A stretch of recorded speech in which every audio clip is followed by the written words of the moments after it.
start with the Mac and we're going to start with the managed Apple ID. So this is the longer one. So you're going to want to have that one at the ready, the one with the @appleid.mydoodlin.org.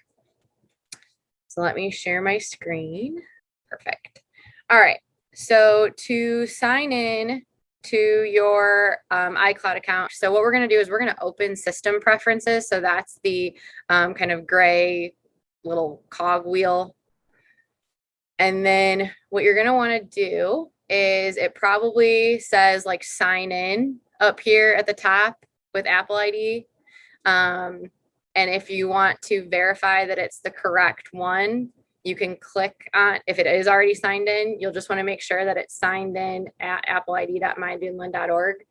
If it's not there, you can also go to internet accounts and add an iCloud there. So I'm going to give everyone like a minute to go ahead and make sure you want this to be signed in with that managed one. So this is where you're going to type in your first initial, last name at appleid.mydoodlin.org, and then put in the password that hopefully you created before this. So again, this is just for your iCloud, and it should be that @appleid one. And you can also check that it's in your iCloud account. For those of you that will have iPads, it's super important that the iCloud drive is turned on. This will be how you, things that you build on your Mac will also be on your iPad and vice versa, so that you can do like a handoff between the two devices. So you don't have to like move stuff from one device to another. You can seamlessly like work on something on the computer and then open your iPad and keep working it on the iPad. It's a really nice feature. Okay, so here's the next one. So you're in now with your managed. Now this is the little tricky part with what we're going to do with the personal. So the reason that you have to have two is the managed Apple IDs. When you have one, you get 200 gigs of cloud storage, which is huge. If you're an iPhone user, you may know that an Apple ID normally just comes with 5 gigs of cloud storage, which is like nothing. But the managed Apple ID does not allow you to download or add your own apps from the App Store. So that's why we also have the personal. So that's going to be the next email address that you need handy. What we're going to do is we're going to open the App Store symbol on the bottom of your screen.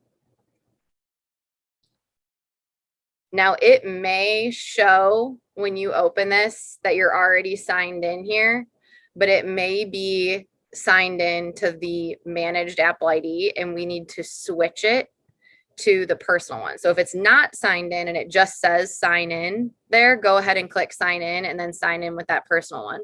If it's already signed in, up in the top, when you're on the App Store, you can click where it says store, and then it'll say which account it is signed into.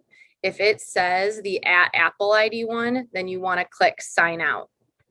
And then you'll sign back in with your personal one. So you can see I'm signed in here with my personal Apple ID, whereas when I was in the iCloud account in system preferences, it was the @Apple ID one. So when we talk about the fact that you have 2 accounts, this is that difference. So once you're signed in with the personal one, then you can add apps. So if you want to download Pages, Numbers, or Keynote, or iMovie, or GarageBand, or any other, I added Amazon Music, whatever app you need to add, you can once you're in the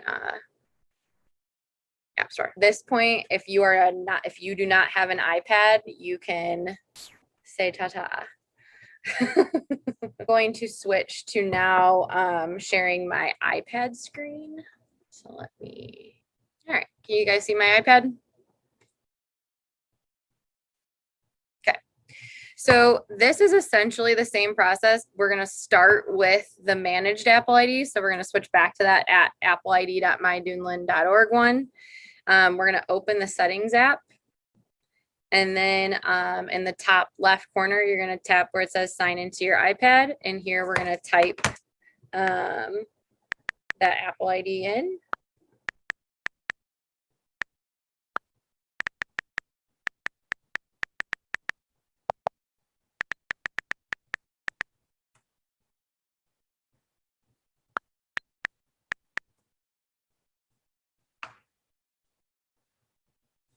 And the iPad's next step, this one's the only one that's really tricky. You can merge the data if you want, so that way you have the same data and keychain information on your Mac if you want. It's totally up to you. If it asks you to do that, you can also hit don't merge.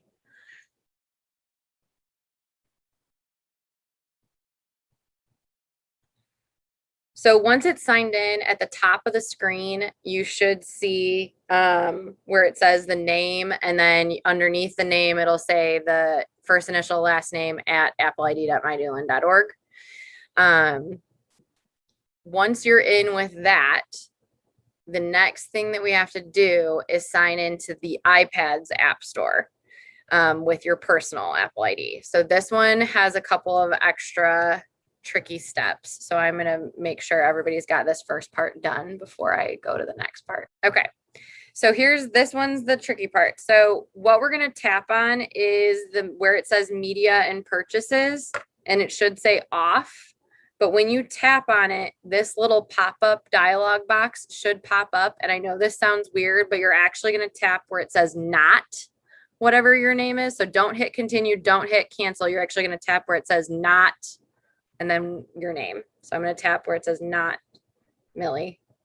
And then it's going to bring you to another Apple ID sign-in screen. And this is where you're going to sign in with your personal Apple ID.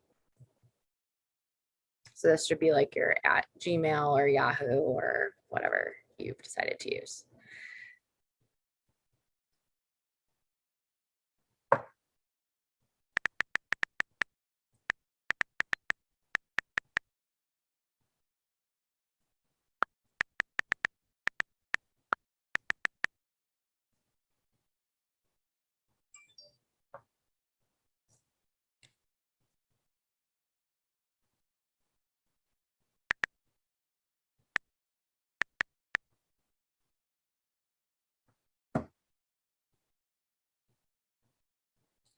So you'll know that it's correct because at the top, you'll see the managed, and then under media and purchases, you'll see your personal. So what this means is when you save stuff to your iPad in the Files app, or you use photos for cloud storage or whatever, you're going to use that 200 gigs of cloud storage. But if you want to go to the App Store and download free or paid for apps and add them to your iPad, you have your personal Apple ID in there to do that. Because the personal Apple ID is only in this media and purchases section, it's not connected. It's not going to pull over your photos from your personal device or any of that stuff. It'll stay separate. The only way that iMessages or anything like that would get on here is if you choose to sign in to iMessage or something like that with your personal. So that's up to you. But once you have that done and you see both accounts, you're free to go.